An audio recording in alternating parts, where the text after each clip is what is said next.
저도 이렇게 인생을 이렇게 돌아보면 나 정말로 애 많이 썼어요. 살면서 애 많이 썼어요.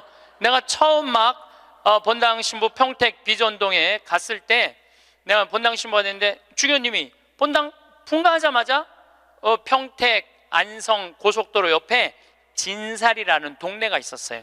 근데 거기는 아무것도 안 들어왔어. 성당 분가하라고 명령이 떨어졌어요. 떨어졌는데 막 신설성당인데 돈이 어디 있어요. 명령은 떨어졌고. 그래서 이제 돌아가신 우리 김 신부님한테 가고, 정말로 멋있는 신부님이죠. 나 땅 사고 싶으니까 돈 좀 꿔달라고. 그래갖고 신부님이 그 자리에서 2억을 꿔주셨어요. 큰 성당에 계셨으니까.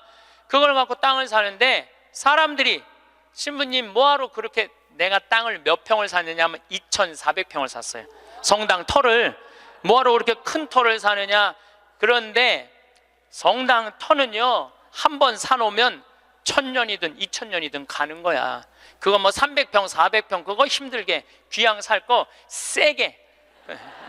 그래서 근데 그때는 20년 전에는 땅값이 거기가 평당 16만 원밖에 안 했어요. 그러니까 2,000평 2,400평 살만 했죠. 그래갖고 이제 정말로 다른 사람들 반대도 많은데 내가 주님의 교회 세운다고 그래갖고 이제 땅을 다 사놓고 땅값 다 정리했죠. 그런데 20년이 지난 지금 그 성당은 2,400평이니까 공원이야, 공원. 성당이. 그리고 그 근처에 아파트가 다 들어와갖고 그건 너무너무 좋다는 거예요. 그런데 지금 그 성당의 교우들이 내가 그렇게 마음고생해서 땅 산 거 알 것 같아요? 모를 것 같아요? 몰라요. 알 수가 없어요. 그러면은 내가 그 진사리 교우들 내가 그렇게 힘들게 땅 사고 신축하라고 돈도 7억씩이나 줬는데, 땅값 다 주고 돈도 다 줬는데 그거 모른다고 내가 원망한들, 그 내가 어리석은 거예요? 모르는 사람들이 어리석은 거예요? 내가 어리석은 거예요. 그런데 저는 그런 생각해요. 야, 창현아, 너 정말로 애 많이 썼다. 그렇게 좋은 성당터 사갖고 아무도 모르고 누구만 알아?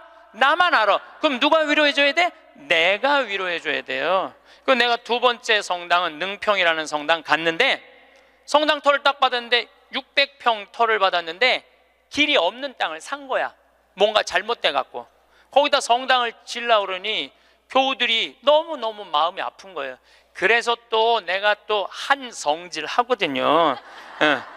교구청에 뛰어 올라가갖고 길도 없는 데다 분가를 하고 이게 뭐냐 하고 난리를 쳐갖고 돈을 받아갖고 그 능평성당도 2,400평을 샀어요. 제가 15년 전에 능평성당에. 그래서 요즘은 그 동네가 땅값이 뛰어갖고 뭐 수백만 원이래, 평당. 근데 2,400평을 그때 샀으니까 참.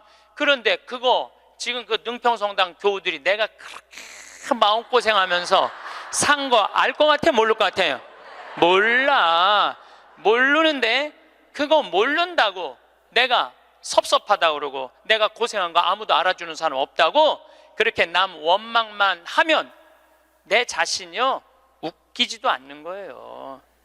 내가 하느님의 교회, 하느님의 땅, 그리고 내가 땅을 삼으로 해서 수많은 교우들이 10년, 15년 지난 그 교우들이 거기서 행복공원 같은 성당에서 사면 그걸로 됐지. 남이 굳이 알아줘야 돼? 그렇지 않아요? 대신 나는 나한테 이런 말을 해요. 너 참 기특하다. 너 정말 기특하다. 또 제가 강원도 평창에, 저는 수원교구 신부예요. 평창은 원주교구 소속이에요. 근데 거기다가 우리 교우들도 이제 좀 가서 쉴 수 있는 공간이 필요하다. 그래갖고 20년, 그것도 20년 전부터 제가 시작한 일이에요. 막 뛰어다니면서 거기다 집 지으려고 그럴 때 수많은 사람들이 반대했어요. 수많은 사람들이 누가 거기까지 가냐, 그 많은 돈을 들여서 왜 거기다 집을 줘놓으려고 그러느냐, 뭐 정말로 칭찬보다는 욕을 훨씬 많이 들었어요. 근데 지금은 올 연말까지도 피정이 끝나고 내년 10월 달까지 예약이 끝났대. 내년 10월 달까지. 그러니까 이 얘기 무슨 얘기냐 하면 교우들이 이제는 쉬고 싶은 거야. 쉬고 싶은데 그런 쉴 수 있는 공간이 필요하다는 것을 나는 아는 거고 내가 느낀 거야. 아무도 칭찬해 주는 사람 없고 함께 해 주는 사람 없어도 내가 열심히 해갖고 우리 교우들한테 휴식 공간을 제공해 줬어요.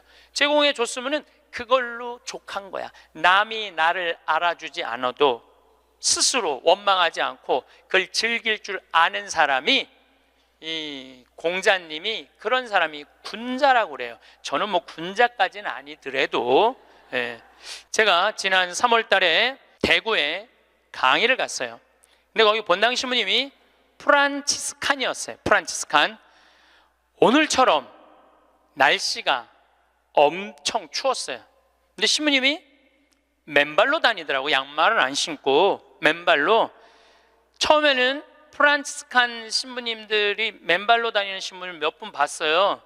정말 이상하더라고요. 그 추운데 맨발로 슬리퍼만 신고 다니는 걸 보니까 이상한데, 전 세계 프란치스칸 신부님들은 다 맨발로 다녀요. 프란치스코 성인, 가난한 성인, 맨발로 다니신 성인, 그걸 본받는다고 맨발로 다니더라고요. 그냥 수단을 입고 맨발로 다니는데 그 추운데 마음이 좀 짠하더라고요. 그런데 이 신부님은 또 성서학 박사야. 또 거기다 맨발로 다니고 있는데 성서학 박사야.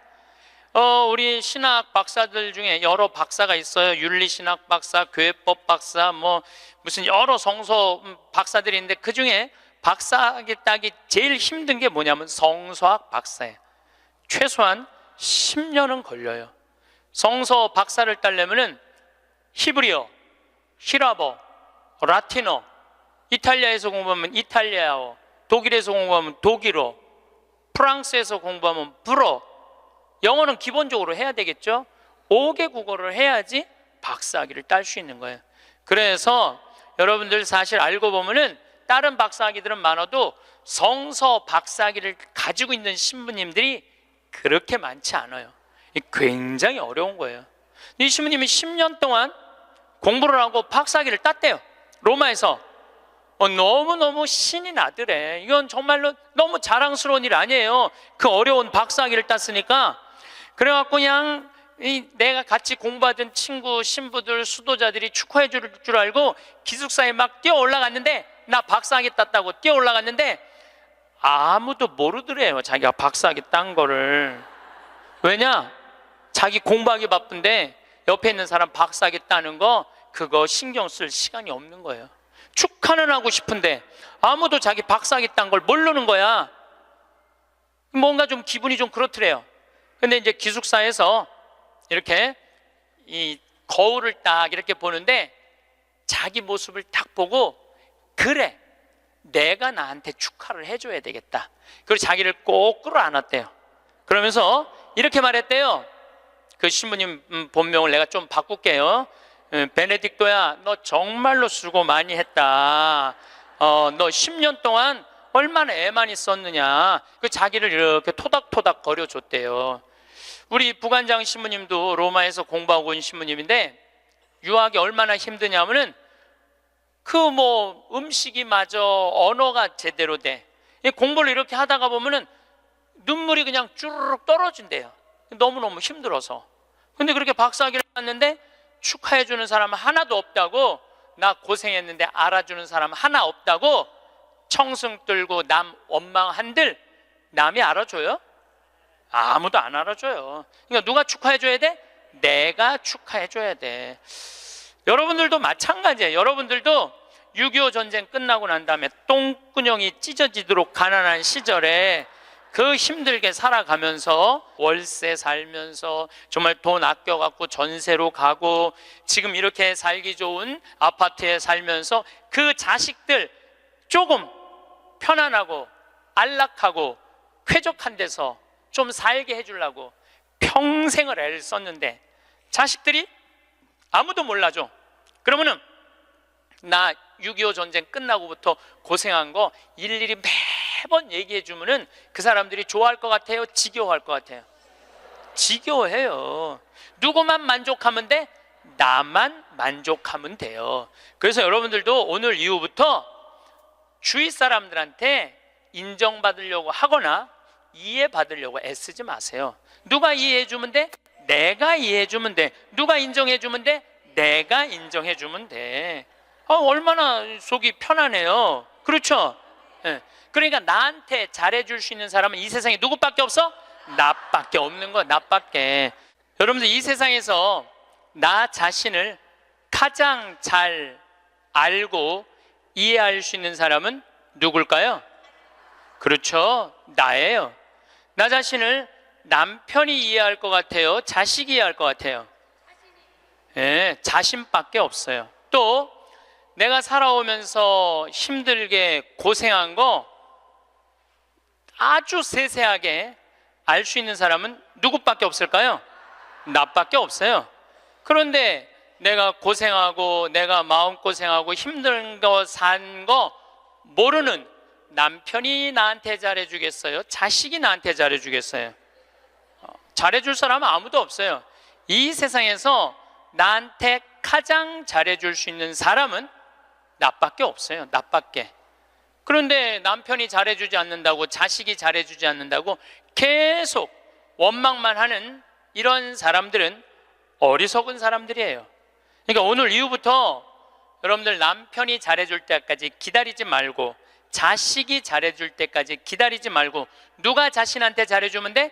내가 나한테 잘해주면 돼요.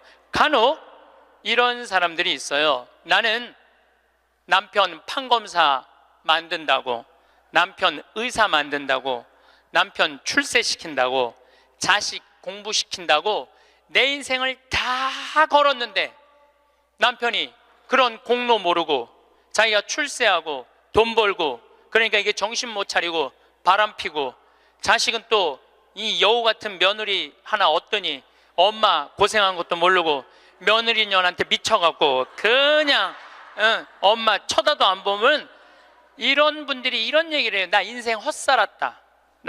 내 모든 걸 걸었는데 남편도 나를 몰라주고 자식도 나를 몰라주고 나 인생 헛살았다.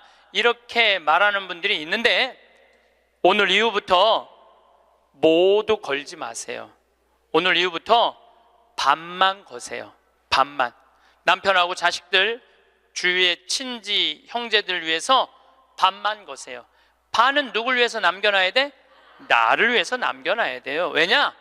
내가 껍데기로 사는 한 아무리 남편이 출세하고 아내가 뭐 행복하고 자식이 잘 돼도 다 소용없어요. 그런데 30살서부터 60살까지 30년 동안 여러분들이 시집 와서 밥하고 빨래하고 청소하고 애 낳고 애 키우는 가사 노동비를 계산하면 한 달에 얼마치 일을 하시느냐 하면은 350만 원어치 일을 하는 거래요. 그럼 30년 동안 여러분들 시집 와갖고 그렇게 일을 했으면 여러분들 남편하고 자식들한테 여러분들은 얼마를 청구할 수 있느냐면 10억 5천만 원을 청구할 수 있는 거. 10억 5천만 원어치 일했으니까 내놓으라고. 그러니까 여러분들은 지금 결혼 생활 30년 하신 분들은 적어도 10억 원어치 일을 하신 분들이야. 수원에서 아주 재미난 일이 있었어요. 무슨 일이 있었느냐 하면, 한 성당에서 한 상임위원이 교우들을 꼬신 거야. 어떻게 꼬셨느냐면, 나한테 돈을 맡기면은 15% 이자를 주겠다고.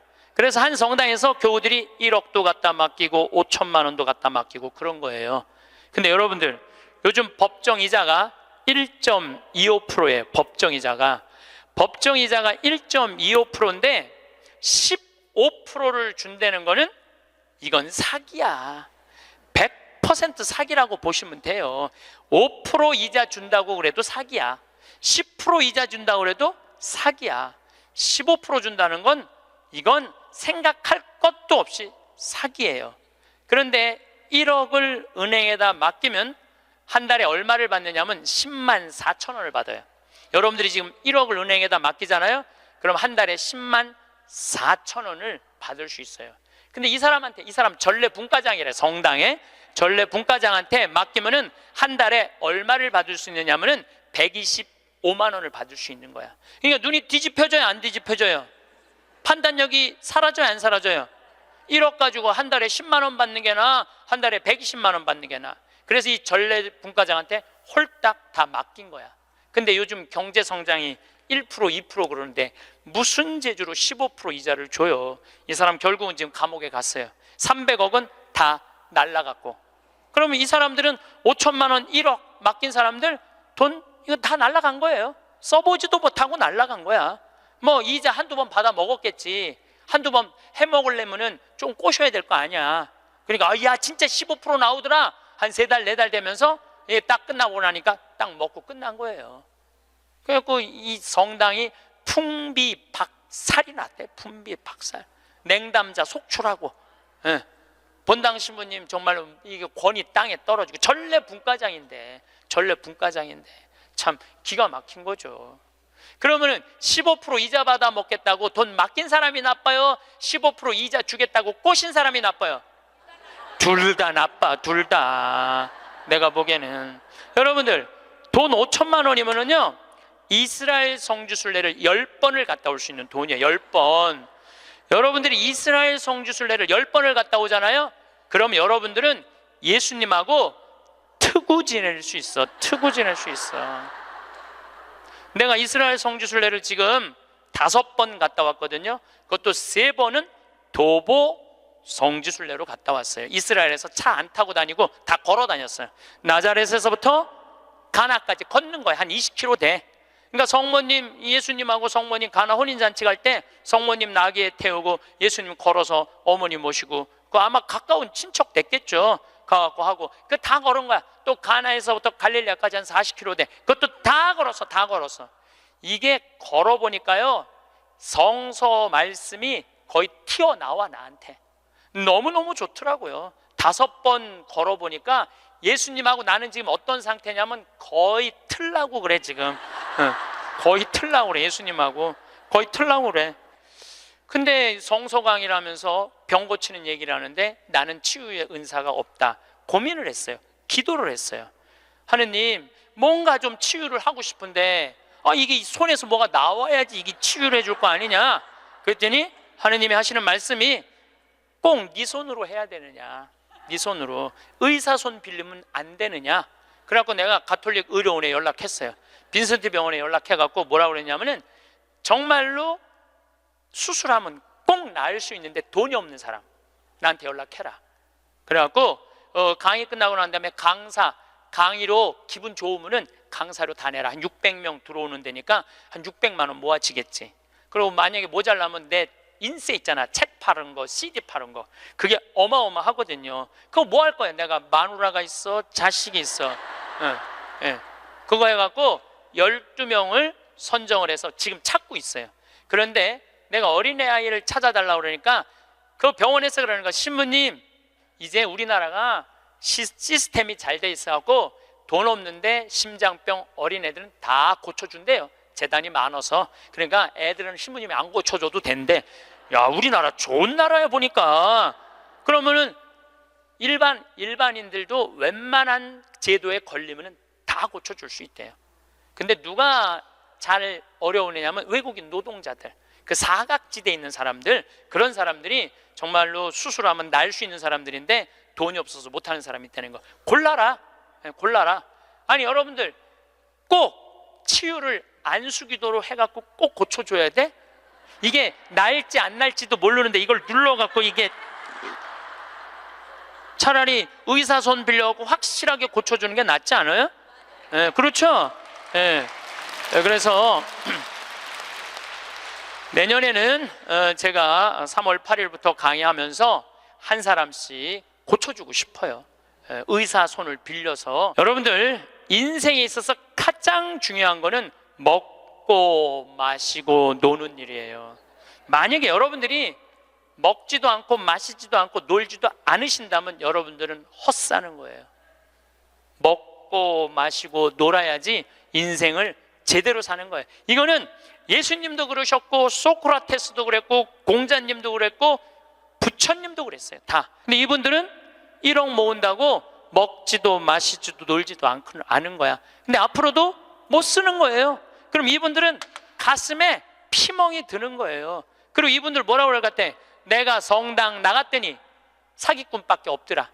믿을 놈 한 놈도 없더라. 하느님이 있긴 어디 있느냐? 그리고 냉담할 거야. 하느님 버리고 돈 버리고 자기 마음 버리는 거죠. 그리고 하느님이 언제 15% 이자 주는데 투자라고 그랬어? 왜 하느님 탓을 해? 자기가 잘못하고. 이게 이 사람이 왜 이런 일을 벌였을까요? 욕심 때문에 그래요. 욕심. 여러분들이 인생에 있어서 넘어질 때 언제 넘어지는 줄 알아요? 욕심 때문에 넘어지는 거예요. 욕심이 우리 인생을 망가뜨리는 거예요. 욕심이. 저는 그 신학교 있을 때 너무너무 배가 고프더라고. 1학년 때 우리는 간식이 없었어요. 아침, 점심, 저녁만 먹으면 땡이야. 근데 뭐 우리 선배 신부님들, 지금 70, 80 되신 신부님들은 그 정말로 똥구멍이 찢어지게 가난할 때, 신학교 생활했을 때 먹을 게 너무 없어갖고 도토리 막 먹고 그랬대요. 도토리를 먹으면 이게 얼마나, 이게 똥이 나오는 게 아니라 돌이 나오는데, 돌. 그래서 막 파냈다는 거, 똥이 안 나와갖고 파냈다는 거예요.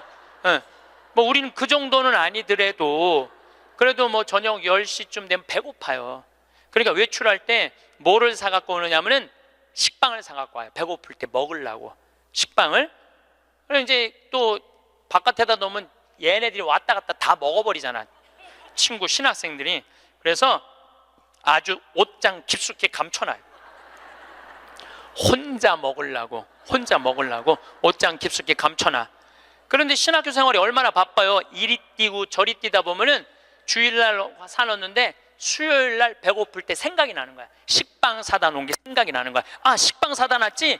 그래갖고 이제 옷장을 딱 열어보면 식빵이, 곰팡이가 들어있는 거예요. 너도 못 먹고 나도 못 먹는 거예요. 그래서 제가 생각을 했어요.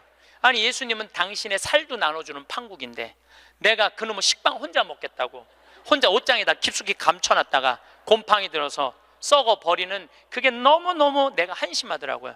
그래서 이제 외출해갖고 식빵을 사갖고 오면 친한 친구들을 불러요, 신학생들을. 그래갖고 친구들하고 나눠주는 거, 식빵. 너 3장, 너 3장, 나 3장, 나 4장 이렇게 해갖고 이렇게 서로 나눠 먹어. 나눠 먹고 나면은 그 친구들이 외출하고 돌아오잖아요. 외출하고 돌아오면은 자기네들이 먹을 거 사면 딱 불러요. 나한테 식빵 얻어먹은 애들은. 그래갖고 또 나눠 먹어. 그래서 신학교 내내 정말로 풍요롭게 살았어요. 넉넉하게, 행복하게. 우리가 재물을 자기를 위해서 쓰는 것도 중요하지만 남을 위해서 쓰는 것도 중요합니다. 우리 직원들이 나한테 와서 그러는 거예요. 날 혼내는 거예요. 신부님도 은퇴해서 돈이 필요하다는 거예요. 신부님도 은퇴해서 돈이 필요하다는 거예요.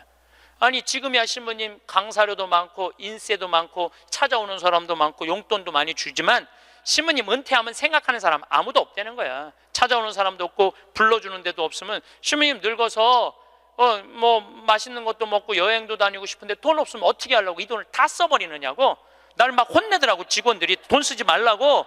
나중에 저기 막 평창 은퇴하고 나면 거기서 돈 많이 행복하게 살려면은, 저는요, 만약에 내가 은퇴했는데 주머니에 돈이 한 푼도 없잖아요.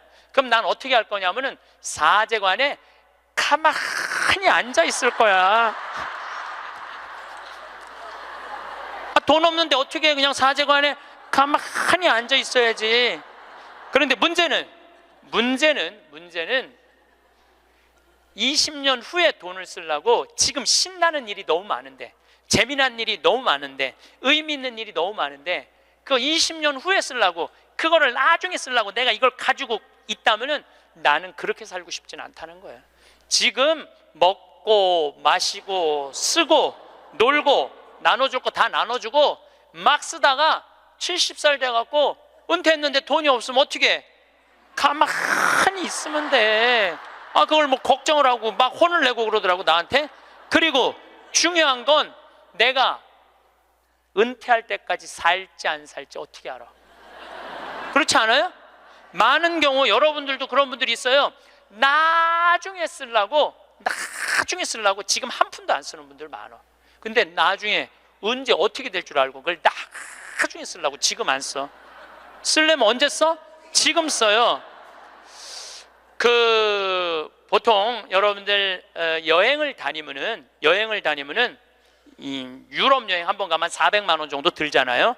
400만 원 정도 들면은 평생 한 번 가는 거잖아요. 여러분들 자식이 뭐 보내주든 뭐 개를 모아갖고 가든. 그래갖고 이제 한 60대신 분들이 여행을 떠나. 유럽으로 로마, 파리 막 베드로 성전 가. 근데 딱 비행기에 타고 버스를 딱 타면 가이드가 이런 말을 합니다. 여러분들 이제 내리면 여기 팁이 굉장히 중요하다고. 딱 버스에서 내리면 벨보이들이 짐을, 여행용 가방을 호텔 방까지 했을 때 팁을 1달러를 주시는 게 예의라고. 또 호텔에서 나올 때 그 침실 정수하고 정리하고 침대 정리하는 사람들에서 1달러 그거 주는 게 예의라고. 그럼 이때부터 머리가 복잡하기 시작을 해요. 이때부터 머리가 복잡한 거예요. 그래갖고 이제 딱 버스에서 내렸는데 가이드 말대로 막 애들이 막 와갖고 막 가방을 막 들어. 그러면은 이 60대 할머니가 한마디 해요. 이거 놔두라고. 내가 들고 간다고. 내가. 그런 게 그렇게 주는 게 아까우면은 그런 분들은 그냥 가지 말고 집에 가만히 있어. 돌아다니는 어딜 돌아다녀. 쓸 때는 멋있게 쓰고 안 쓸 땐 안 쓰면 되는 거예요. 제가 이번에 여름에 미국을 갔다 왔어요. 근데 미국을 갔는데 나한테 정말로 잘하는 형제들이 몇 있어요. 나하고 나이대가 비슷해. 근데 니콜라스라고 나보다 한 3-4살 많은 친구가 있는데 너무너무 유쾌한 친구예요. 근데 이 친구는 음식을 참 잘해요. 근데 식당을 하는데 우리나라 사람은 상대하는 식당이 아니고 정말 백인들, 돈 많은 사람들이 와서 먹는 식당을 운영을 해요. 그래갖고 거기다 와인도 탁탁탁 놓고 자기네들 홀에서 춤도 추고 그런 식당이야. 그런데 이제 나를 그 음식을 대접하고 싶은데 주위에서 그러는 거야. 신부님 그런데 비싼 데 가면 안 되니까 니네 집에 모시라고 그냥. 그래서 몇 년 만에 자기네 집으로 나를 초대를 했어요. 나를 호스트, 주인공으로 해서. 그래갖고 이제 한 10명 주위에 있는 그 친한 친구들 10명이 초대받아서 갔는데 자기 식당의 셰프, 주방장을 데리고 온 거예요.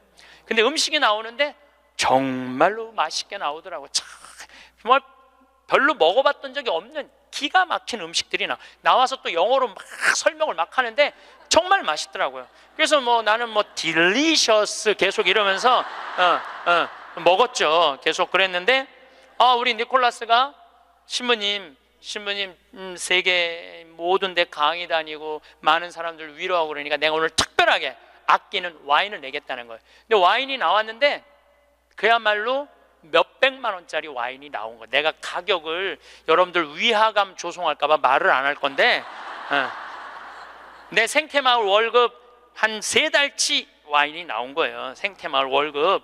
그 와인 기가 막히게 1995년 보르도산. 그때 굉장히 가물었대요. 그래갖고 이 포도가 이 흙을 빨아들이는 거야. 땅 힘을. 그 포도로 만든 와인은 가격이 아주 천양지차라는 거예요. 그거를 그냥 열 몇 명이 이렇게 나도 이제 한 잔 반 먹고 고기하고 먹는데 정말로 특별하더라. 그 비싸서가 아니라 우리 니콜라스의 마음이 너무너무 특별하더라고요. 근데 그 다 공짜 아니에요. 공짜잖아요. 그런데 이제 거기 셰프가 왔다 갔다 하는데 내가 주인으로서 뭔가 좀 기분 고맙다는 표시를 해야 돼갖고 셰프를 불렀어요. 팁을 줘야 되겠다. 그래서 이제 속으로 고민을 했죠. 가슴이 심장이 쫄깃쫄깃했지. 50달러를 줄까 100달러를 줄까. 그런데 결국은 이제 50달러를 줬어요. 50달러를 딱 줬는데 너무너무 그 백인 셰프가 고맙다고 그러더라고요. 그래서 난 지금 후회돼. 왜 100달러를 못 주고 그걸 50달러밖에 못 줬나. 웬만한 식당에 가서 몇백만 원짜리 와인을 먹는데도 기분 좋게 100달러를 주면 그 니콜라스 사장도 기분 좋고 셰프도 기분 좋고 거기 있는 사람들도요. 내가 딱 멋있게 딱 팁을 주고 하면은요 뒤에서 그래. 야, 우리 신부님 정말 멋있다. 근데 내가 하나도 안 내놓고 그냥 가면 저 신부님 좀스러우네. 다 그래요. 알고 보면. 그래서 우리가 인생을 살면서 내가 가치로우려면 내가 벌은 재물을 나눌 줄도 알고 자기를 위해서 멋있게 쓸 줄도 알아야 돼. 근데 만약에 여러분들 돈이 없으면 여러분들 어떻게 하면 되냐면 집에 가만히 있으면 돼. 그것도 결코 슬픈 거는 아니에요. 3년에 걸쳐서 강의 주제가 참 재밌어요. 2년 전에는 죽음 껴안기, 작년에는 삶 껴안기, 올해는 자신 껴안기예요. 이게 무슨 얘기냐 하면 잘 죽으려면 잘 살아야 돼요. 잘 살려면은 자신한테 잘해줘야 돼요. 아주 단순해요. 그러면은 자신한테 잘해주려면은 첫 번째 전제 조건이 있어요. 내가 누군지를 알아야 돼. 내가 누군지. 여러분 요즘 텔레비전 보면은 인문학 특강 그러죠? 뭐 한 2010년부터 인문학 특강 열풍이 불었어요. 근데 그 인문학 특강의 주제는 이 세 가지예요. 자신 껴안기, Who am I? 내가 누구냐? 내가 누구냐를 질문할 줄 알아야 돼요. 여러분들 60평생 살면서 내가 누군지 모르고 살아간다면 그건 참 답답한 인생이에요. 소크라테스는 뭐라고 그랬어요? 너 자신을 알라라고 그랬죠?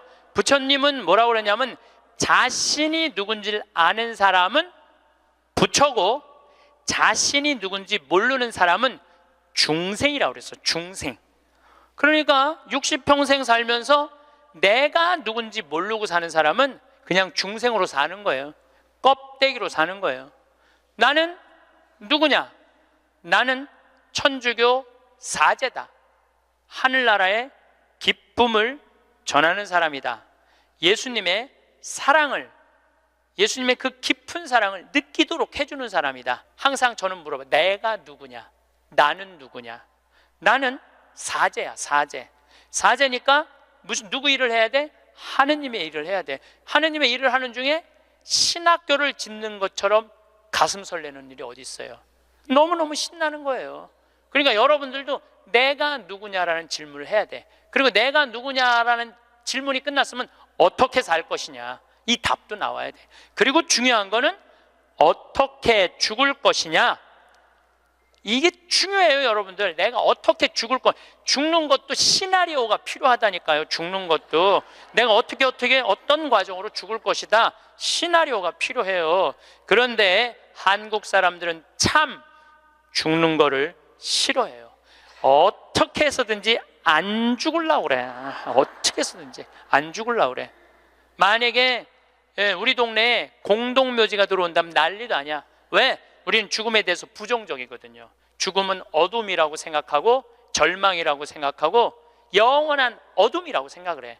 그러니까 만약에 우리 동네에 공동묘지가 들어온다 그러면은 난리도 아니야. 이건 뭐 막 이 결사반대 막 그냥 어떻게 결사반대 깨물 갖고 막 결사반 6.25는 난리도 아니야. 그러니까 우리는 삶과 죽음이 분리되어 있는 거예요. 근데 한국 사람들은 또 단일 민족이라 이상하게 죽는 날은 다른데 보고 싶은 날은, 죽은 사람 보고 싶은 날은 온 국민이 똑같은 날 보고 싶어. 4월 5일 한식날 그냥 죽은 사람 보러 다닌다고 난리도, 그 6.25는 난리도 아니야. 그것도 보면은 그냥 막히고 난리도 아니야. 보면은 왜 죽는 날은 다른데 보고 싶은 날은 같은지 몰라. 근데 우리는요, 하여튼 죽음에 대해서 부정적이에요. 그런데 여러분들, 죽는 거 무서워할 필요 하나 없어요. 죽기 전까지는 절대 안 죽을 것이고 죽을 때 되면 그냥 행복하게 가면 되죠. 그러니까 죽음에 대해서 두려워하지 마세요. 그래도 죽는 게 싫어. 왜 죽는 게 싫으냐 하면 사랑하는 사람과의 이별 때문에 그래요. 죽으면은 더 이상 사랑하는 남편 못 보고, 사랑하는 아내 못 보고, 사랑하는 부모님 못 보고, 자식 못 보니까. 그것도 뒤집어 보면은 또한 답답해요. 왜냐하면 살아있을 때는 소, 닭 쳐다보다가 꼭 죽고 나면 영정사진 앞에서 통곡을 하고 우는 거예요. 왜 벌써 죽느냐고, 조금만 더 살았으면 내가 잘해줬을 텐데 라고 우는 사람들이 참 많아요. 내가 본당 신부할 때 평택에 있었을 때 70 먹은 중풍 걸린 할머니가 한 분 계셨어요. 근데 이 할머니가 내가 한 달에 한 번 갈 때마다 이런 말을 해요. 신부님, 한 달에 한 번 나 찾아오는 건 신부님밖에 없다고. 아들이 하나 있는데 10년째 한 번도 안 찾아왔다는 거예요. 10년째. 네 할머니가 돌아가셨어요. 초상집에 갔는데 그 영정사진 앞에서 통곡을 하고 우는 자식이 하나 있더라고요. 10년째 한 번도 안 온 자식. 뭐라고 우느냐면은, 어머니 왜 기다려주지 않고 벌써 돌아가셨느냐고. 조금만 더 기다렸으면 내가 돈 벌어서 어머니 효도할 텐데 왜 내 마음을 몰라주고 왜 기다려주지 않고 벌써 돌아가셨느냐고. 나는 어떻게 하라고 이렇게 돌아가시느냐고 울며 불며 통곡을 하더라고요. 저는 그렇게 우는 자식을 이렇게 바라보면서 속으로 이런 생각이 들었어요. 너는 10년 후에 엄마가 80에 죽어도 똑같이 말할 자식이야. 10년 후에 똑같이 말할 자식이에요. 10년 후에 엄마가 80에 돌아가도 어머니 왜 기다려주지 않고 벌써 돌아가셨느냐고. 조금만 더 살았으면 내가 돈 벌어서 효도할 텐데 라고 말할 자식이에요. 혹시 여러분들 자식들 가운데 지금 손자 손녀 키운다고 먹고 살기 힘든다고 여러분들 찾아오지 않아? 그런 자식들이 이렇게 말해. 어머니 조금만 기다리세요. 내가 조금만 이 어려운 일 끝나고 나면 어머니 잘 모실 테니까 조금만 기다리세요 라고 말하는 자식이 나중에 정말로 효도할 거라고 믿고 있다면 어린 반 푼어치도 없는 기대를 하고 있는 거예요. 지금 효도하지 않는 자식은 나중에도 효도하지 않아요. 그러니까 잘해주려면 언제 잘해줘? 지금 잘해줘요. 혹시 여러분들 남편들 가운데 술 좋아하는 남편이 있어. 근데 술 먹고 결국은 술 때문에 죽었어. 그러면은 그 남편 앞에서 이렇게 우는 자매들이 있어요. 이렇게 죽을 줄 알았으면 그 좋아하는 술이라도 한번 마음 놓고 먹게 할 걸. 이렇게 말하는 자매 있어요. 내 손 붙잡고 얘기하는 자매가 몇 있었어요. 신부님 이렇게 죽을 줄 알았으면 그렇게 구박 안 하고 술이라도 마음껏 먹게 할 걸. 너무 후회된다고. 죽고 나서 후회하지 마시고 살아있을 때 잘해주세요. 어차피 먹는 술인데 마음 편안하게 한번 먹게 해주면 어디 매일 그렇게 해주라는 게 아니야. 한 번쯤 그렇게 해주라는 거야. 홍어 삭힌 거 주문하고 목삼겹살 삶고 묵은지 해갖고 소주 5병 딱 해갖고 여보 오늘은 내가 집에서 낼게. 바깥에서 눈치 보고 그걸 그렇게 마시지 마. 그런데 남편이 세상을 떠났잖아요. 그럼 여러분들이 이렇게 말할 수 있어요. 적어도 여보 내가 마지막에 이별주 한번 근사하게 대접했지. 당신 잘 가. 이런 말 할 수 있어요. 근데 한 번도 그런 멋있는 대접을 안 한 사람은요 한이 돼요. 한이. 그러니까 잘해주려면 언제 잘해줘? 지금 잘해주세요. 혹시 여러분들도 인생을 살면서 여러분들한테 잘해준 사람들이 있을 거야. 그렇죠? 정말 은인 있을 거야. 인생의 은인들. 정말로 고맙다고 생각을 한다면 나중에 잘해주지 말고 지금 이스라엘 성지순례 티켓을 하나 끊어주든지 아니면 이미자 콘서트를 끊어주든지 하세요. 내가 마음을 표현할 때 사람이 행복한 거예요. 그래서 나중에 잘해주지 마세요. 잘해주려면 언제 잘해줘? 지금 잘해주세요. 지금.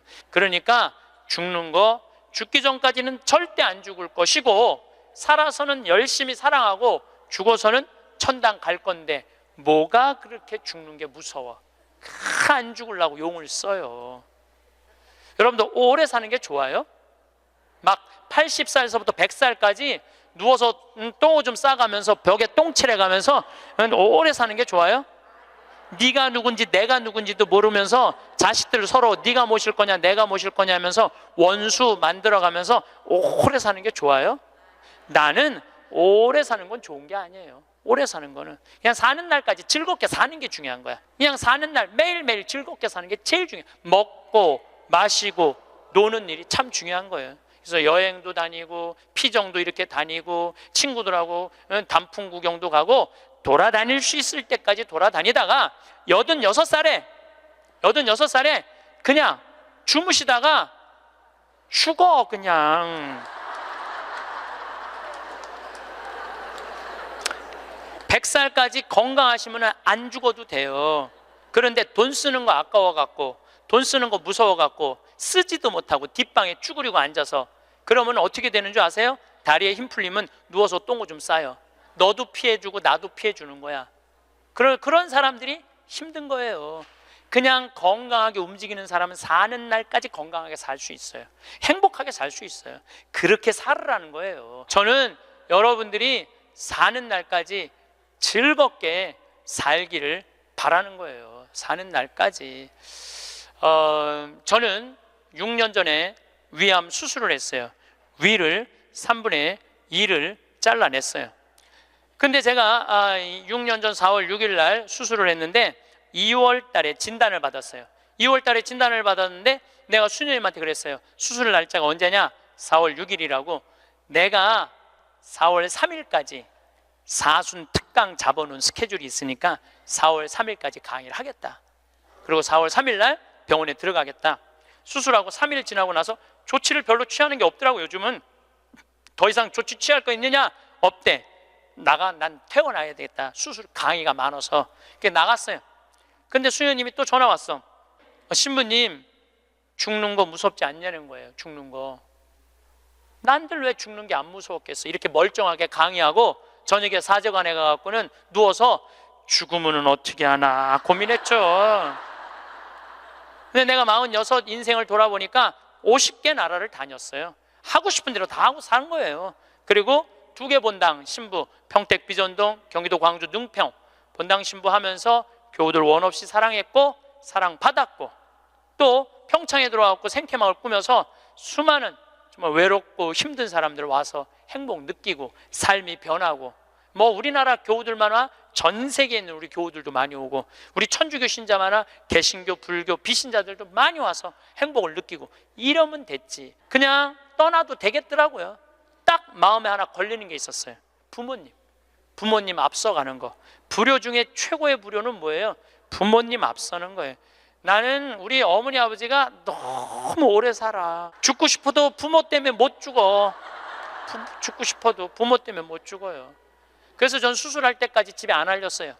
1달 반 동안 안 알려서. 뭐 좋다고 알려. 수술할 때도 교구청의 관리국장, 우리 지금은 이제 천진함에 가셨지만 관리국장님한테 연락하고 사인하라고 그랬어요. 뭐 집 떠났는데 뭐 부모가 와서 사인을 해. 나이가 어려? 뭐가 어려? 그래갖고 교구청에서 사인하고 수술하고, 수술 끝나고 내 얘기 다른 사람한테 들을까봐 그때 말씀드렸어요. 부모님 외에는 언제든지 떠날 수 있어요. 여러분들도 떠날 준비를 하셔야 돼요. 그래서 여러분들, 제가 요즘 이 강의 때문에 자료를 좀 보니까 참 중요한 얘기예요. 여러분들 자식들하고 나 의식이 없으면은 어떻게 하라고 얘기해 줘야 돼요. 이따가 죽었어. 그러면은 어떤 자식은 수술을 해야 된다, 어떤 자식은 그냥 놔두자, 이러면서 자기네들끼리 또 싸워. 그래서 아까 말씀드렸듯이 죽음에는 시나리오가 필요해요. 내가 어떤 과정으로 죽어갈 것이냐. 그래서 여러분들 죽음의 문제만 해결되면요, 사는 문제도 그렇게 어렵지 않습니다. 제가 마지막 아름다운 노년을 위해라는 글을 마침 기도로 바치겠습니다. 성부와 성자와 성령의 이름으로. 우리는 살아오다 어느 날 문득 노년을 보내고 있는 자신을 발견하게 된다. 머리카락은 희끗희끗 반백이 되어 있고 생각과 말과 몸은 마음같이 움직이지 않고, 자신보다 훨씬 커버린 자녀들은 사회인이 되었고, 영원히 함께 있을 것 같았던 그들이었건만 이내 하나둘 우리들의 품을 떠나가며 어느새 결혼을 하여 아빠 엄마가 되어 있다. 100년을 함께 살자고 맹세했던 부부는 오랜 세월을 살아오면서 어쩔 수 없이 늙어가는 서로를 바라보며 노년을 보낸다. 가족을 너무 의지하지 마라. 그렇다고 가족의 중요성을 무시하라는 것은 아니다. 움직일 수 있는 한 나 아닌 다른 사람을 의지하는 건 절대 금물이다. 자신의 노년은 그 어느 누구도 대신해 주지 않는다. 당신이 진정으로 후회 없는 노년을 보내려거든 자신의 것을 스스로 개발하고 스스로 챙겨라. 그리고 반드시 한두 가지의 취미 생활을 가져라. 산이 좋으면 산에 올라 세상을 한번 호령해보고, 물이 좋으면 강가에 앉아 낚시를 해라. 운동이 좋으면 어느 운동이든 땀이 나도록 하고, 책을 좋아하면 열심히 책을 읽고 글을 써라. 자식들에게 너무 기대하지 마라. 자식에게서 받은 상처나 배신감은 쉽게 치유가 되지 않기 때문이다. 부모를 만족시켜주는 자식은 그렇게 많지 않다. 기대가 큰 자식일수록 부모의 마음을 아프게 한다. 악처가 효자보다 낫다는 옛말은 참고할 만하니 식어가는 부부간의 사랑을 되찾아 뜨겁게 하라. 그리고 이 나이는 사랑보다 겹겹이 쌓여진 묵은 정으로 서로의 등을 씻어주며 사는 것이 아니겠는가. 살아오면서 참 많은 일이 있었습니다. 누군가의 하루를 챙기느라 정신없이 달려왔습니다. 그렇게 하루하루를 보내다 보면 어느새 해가 지고 계절이 바뀌고 한 해가 또 저물어 갑니다. 그런데 문득 이런 생각이 듭니다. 내가 이렇게 애썼는데 누군가는 알아주고 있을까? 내가 이만큼 했으면 조금은 인정받아도 되지 않을까? 그러나 돌아오는 건 침묵이거나 때로는 더 많은 요구뿐입니다. 그럴 때면 마음 한편이 텅 비는 것 같습니다. 내가 뭘 위해 이렇게 살았나 싶고 내 삶이 누구를 위한 것이었나 하는 허탈함이 밀려옵니다. 우리는 살면서 참 많은 것을 바쳤습니다. 내 시간을, 내 에너지를, 때로는 내 꿈까지도 누군가를 위해 내어주었습니다. 그것이 당연하다고 생각했고 그렇게 사는 것이 옳다고 믿었습니다. 하지만 어느 순간부터 마음 한구석이 무너지기 시작합니다. 내가 이만큼 했는데 왜 아무도 몰라주는 걸까? 내가 이렇게 희생했는데 왜 아무도 고맙다는 말 한마디 없는 걸까? 그런 생각들이 쌓이고 쌓여 결국 마음은 지치고 맙니다. 그래서 이제는 생각합니다. 이제는 타인의 시선이 아니라 내가 나를 안아줄 때가 되었다고 말입니다. 우리는 너무 오래 타인의 인정을 기다리며 살아왔습니다. 가족이 고마워하기를, 주변 사람들이 알아주기를, 누군가 한 번쯤은 수고했다는 말을 건네주기를 바라며 하루하루를 견뎌왔습니다. 하지만 진실은 이렇습니다. 아무리 기다려도 그 인정은 생각만큼 오지 않습니다. 사람들은 자기 삶에 바쁘고 내가 얼마나 애썼는지 모릅니다. 아니, 알아도 그저 당연하다고 여길 때가 많습니다. 그래서 우리는 자꾸 실망하게 되고 그 실망이 쌓여 마음은 점점 무겁고 지쳐갑니다. 그런데 여기서 중요한 것이 있습니다. 나의 수고를 가장 깊이 아는 사람은 바로 나 자신이라는 사실입니다. 내가 얼마나 힘들었는지, 얼마나 참았는지, 얼마나 많은 것을 포기했는지를 가장 잘 아는 사람은 다름 아닌 나입니다. 밤새 뒤척이며 고민했던 순간들, 눈물을 삼키며 웃어야 했던 순간들, 아프지만 내색하지 못했던 순간들을 모두 기억하고 있는 사람은 나입니다. 그렇다면 이제는 나 스스로에게 말해줄 때가 되지 않았을까요? 정말 애썼다고, 충분히 잘해왔다고, 이만하면 훌륭하다고 말입니다. 타인의 인정에 기대는 순간 우리는 스스로를 남의 손에 맡기는 것과 같습니다. 남이 인정해주면 기쁘고, 남이 무시하면 슬프고, 남이 칭찬하면 자신감이 생기고, 남이 비난하면 무너집니다. 이렇게 살다 보면 내 감정의 주인이 나 자신이 아니라 다른 사람이 되어버립니다. 그것은 참으로 불안한 삶입니다. 남의 기분에 따라, 남의 평가에 따라 흔들리는 삶. 그런 삶은 결코 평화로울 수 없습니다. 그러나 진정한 위로는 밖이 아니라 안에서 시작됩니다. 내가 나를 인정하고 내가 나를 다독일 때 비로소 마음은 따뜻해지고 삶은 조금 더 견딜만해집니다. 스스로를 향해 건네는 따뜻한 말 한마디가 누구의 칭찬보다 더 깊이 마음에 스며듭니다. 그리고 또 하나 중요한 것이 있습니다. 우리는 너무 자주 남과 나를 비교합니다. 저 사람은 자식이 잘 됐는데 나는 왜 이럴까? 저 사람은 편안하게 사는데 나는 왜 이렇게 힘들까? 저 사람은 건강한데 나는 왜 이렇게 아플까? 이런 생각들이 마음 한구석을 파고듭니다. 비교는 우리 마음을 갈라놓는 가장 큰 독과 같습니다. 남과 비교할수록 나는 왜 저 사람처럼 못 살았을까 하는 후회와 실망만 커질 뿐입니다. 비교는 끝이 없습니다. 누군가와 비교해서 내가 낫다고 생각하면 잠시 위안이 되지만 또 다른 누군가와 비교하면 금세 초라해집니다. 이런 식으로는 평생 마음의 평화를 얻을 수 없습니다. 그러나 잠시 멈춰 서서 돌이켜보면 알 수 있습니다.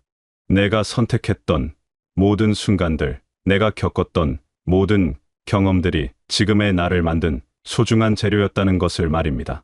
누군가는 쉬운 길을 걸었을지 몰라도 나는 내 방식으로 살아왔고 그 과정 하나하나가 모두 의미 있었습니다.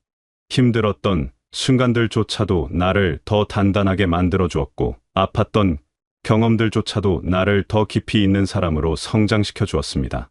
남의 삶은 남의 것이고 내 삶은 내 것입니다. 그 둘을 나란히 놓고 재는 순간 우리는 스스로를 불행하게 만듭니다.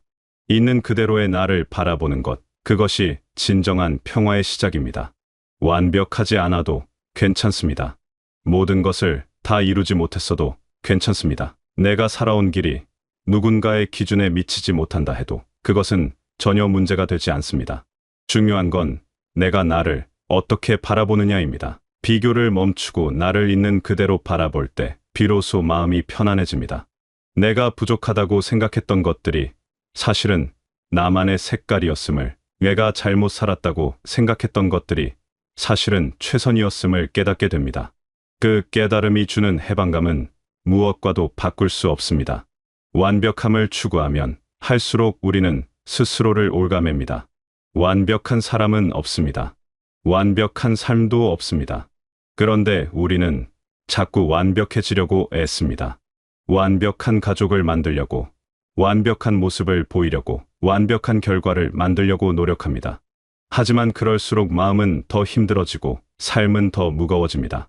완벽하지 않아도 괜찮다는 인정, 그것이 삶을 편안하게 만듭니다. 실수해도 괜찮고 부족해도 괜찮으며 모자라도 괜찮습니다.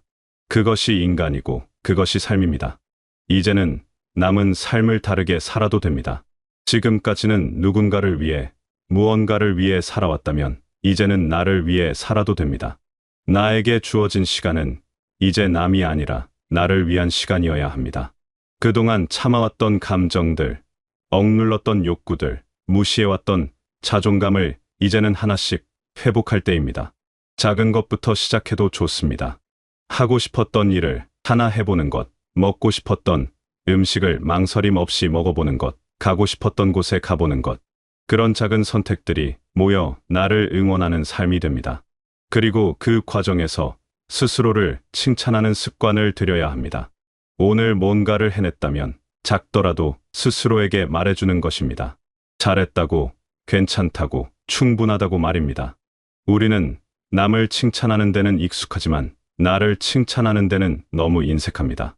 나에게는 왜 그렇게 엄격하고 남에게는 왜 그렇게 관대한지 모르겠습니다. 이제는 그 순서를 바꿔야 합니다. 나에게 먼저 관대하고, 나에게 먼저 칭찬하고, 나에게 먼저 따뜻한 말을 건네야 합니다. 그것이 나를 응원하는 삶의 시작입니다. 남이 뭐라 해도 내 삶의 방향은 내가 정하는 것입니다. 누군가 이래라 저래라 해도 그것이 내 마음과 맞지 않는다면 따르지 않아도 됩니다. 내 삶은 내가 주인입니다. 그 사실을 다시 한번 명확히 할 때 비로소 우리는 자유로워집니다. 물론 쉽지 않습니다. 평생 남을 먼저 생각하며 살아온 사람에게 갑자기 나를 먼저 생각하라는 말은 어색하고 낯설게 느껴질 수 있습니다. 하지만 연습이 필요한 것일 뿐입니다. 조금씩 천천히 나를 향해 마음을 돌리는 연습. 그것이 쌓이면 어느새 삶의 무게가 가벼워진 것을 느낄 수 있습니다. 나를 위한 삶이란 거창한 것이 아닙니다. 매일 아침 일어나서 오늘은 내가 무엇을 하고 싶은지 생각해보는 것, 내 감정에 솔직해지는 것, 내가 싫은 것은 거절하는 것, 내가 좋은 것은 받아들이는 것. 이런 작은 것들이 모여 나를 위한 삶이 됩니다. 남의 기대에 맞추느라 내 마음을 속이지 않는 것, 남의 평가를 두려워하지 않는 것, 내 선택을 믿는 것. 그것이 바로 나를 응원하는 삶입니다. 돌이켜보면 내 삶의 가장 든든한 편은 결국 나였습니다. 힘들 때 나를 일으켜 세운 것도 나였고, 슬플 때 눈물을 닦아준 것도 나였으며, 포기하고 싶을 때 다시 한번 해보자고 다짐한 것도 나였습니다. 그렇게 나는 나 자신과 함께 여기까지 왔습니다. 그 사실만으로도 충분히 감사할 일입니다. 지금까지 살아온 길을 인정하고 스스로에게 감사할 때 우리는 비로소 진정한 평화를 느낄 수 있습니다. 남이 몰라줘도 괜찮습니다. 내가 나를 알아주면 충분합니다. 남이 인정하지 않아도 괜찮습니다. 내가 나를 인정하면 그것으로 충분합니다. 남의 시선 속에서 살던 삶을 벗어나 내 마음 속에서 살아가는 삶으로 옮겨갈 때 비로소 우리는 자유로워집니다. 그 자유가 주는 평화는 무엇과도 비교할 수 없을 만큼 소중합니다. 이제는 남을 위해 사는 삶에서 나를 위해 사는 삶으로 전환할 때입니다. 그것은 이기적인 것이 아닙니다. 그것은 당연한 권리입니다. 나를 사랑하고 나를 돌보는 것은 누구에게나 필요한 일입니다. 우리는 그동안 그 일을 너무 소홀히 해왔습니다. 이제는 나에게 집중할 때입니다. 나를 위해 시간을 쓰고, 나를 위해 에너지를 쏟고, 나를 위해 선택하는 것. 그것이 앞으로 살아갈 삶의 방향이어야 합니다. 그렇게 살아갈 때 삶은 더 가볍고 자유로워집니다. 더 이상 남의 눈치를 보지 않아도 되고, 더 이상 남의 기대에 맞추지 않아도 되며, 더 이상 남의 인정을 기다리지 않아도 됩니다. 그저 나로 존재하는 것만으로 충분합니다. 내가 나를 사랑하고, 내가 나를 존중하고, 내가 나를 아끼는 것. 그것이 가장 중요한 일입니다. 그 일을 해내는 순간 우리는 진정으로 행복해질 수 있습니다. 여러분은 지금까지 정말 잘 살아오셨습니다. 그 누구도 인정하지 않더라도 여러분 스스로는 그 사실을 알고 계셔야 합니다. 힘든 순간마다 이겨내셨고, 어려운 상황마다 헤쳐나오셨으며, 지치는 날에도 다시 일어나셨습니다. 그 모든 것이 대단한 일입니다. 이제는 그 수고로움을 스스로에게 인정해 주시고, 스스로를 향해 따뜻한 말을 건네주시길 바랍니다. 여러분은 충분히 잘하고 계십니다. 그리고 앞으로도 여러분은 여러분 자신의 가장 든든한 응원자가 되어 주시길, 가장 따뜻한 위로자가 되어 주시길, 가장 확실한 편이 되어 주시길 바라겠습니다.